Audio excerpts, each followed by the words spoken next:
किसी गांव में एक बूढ़ा व्यक्ति अपने बेटे और बहू के साथ रहता था।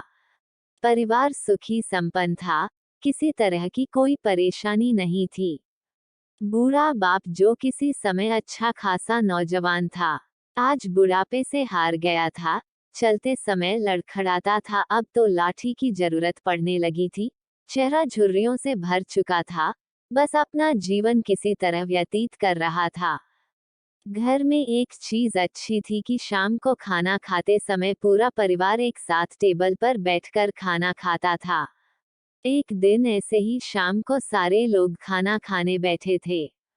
बेटा ऑफिस से आया था, भूख ज्यादा थी इसलिए जल्दी से खाना खाने बैठ गया और साथ में बहू और एक बेटा भी खाने लगे।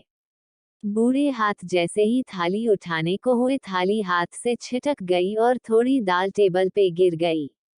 बहू बेटे ने घृणा दृष्टि से पिता की ओर देखा और फिर से अपना खाना खाने में लग गए। बूढ़े पिता ने जैसे ही अपने हिलते हाथों से खाना खाना शुरू किया तो खाना कभी कपटों पे गिरता तो कभी जमीन पर। बहू ने चिढ़ते हुए कहा, हे राम, कितनी गंदी तरह से खाते हैं, मन करता है इनकी थाली किसी अलग कोने में लगवा देते हैं। बेटे ने भी ऐसे सिर हिलाया जैसे पत्नी की बात से सहमत हो। नन्हा पोता यह सब मासूमियत से देख रहा था। अगले दिन पिता की थाली उस टेबल से हटाकर एक कोने में लगवा दी गई। पिता की डबडबाती आंखें सब कुछ देखते हुए भी कुछ बोल नहीं पा रही थी।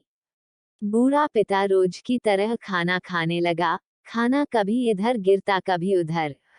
छोटा बच्चा पोता अपना खाना छोड़कर लगातार अपने दादा की तरफ देख रहा था। माँ ने पूछा, क्या हुआ बेटे, तुम दादाजी की तरफ क्या देख रहे हो और खाना क्यों नहीं खा रहे? बच्चा बड़ी मासूमियत से बोला, माँ मैं सीख रहा हूँ कि वृद्धों के साथ कैसा व्यवहार करना चाहिए। जब मैं बड़ा हो जाऊंगा और आप लोग बूढ़े हो जाओगे तो मैं भी आपको इसी तरह कोने में खाना खिलाया करूंगा। बच्चे के मुंह से ऐसा सुनते ही बेटे और बहू दोनों कांप उठे। शायद बच्चे की बात उनके मन में बैठ गई थी, क्योंकि बच्चे ने मासूमियत के साथ एक बहुत बड़ा सबक दोनों लोगों को दिया था। अगर आपको ये कहानी पसंद आई तो लाइक करें, हमारे चैनल को सब्सक्राइब करना न भूलें।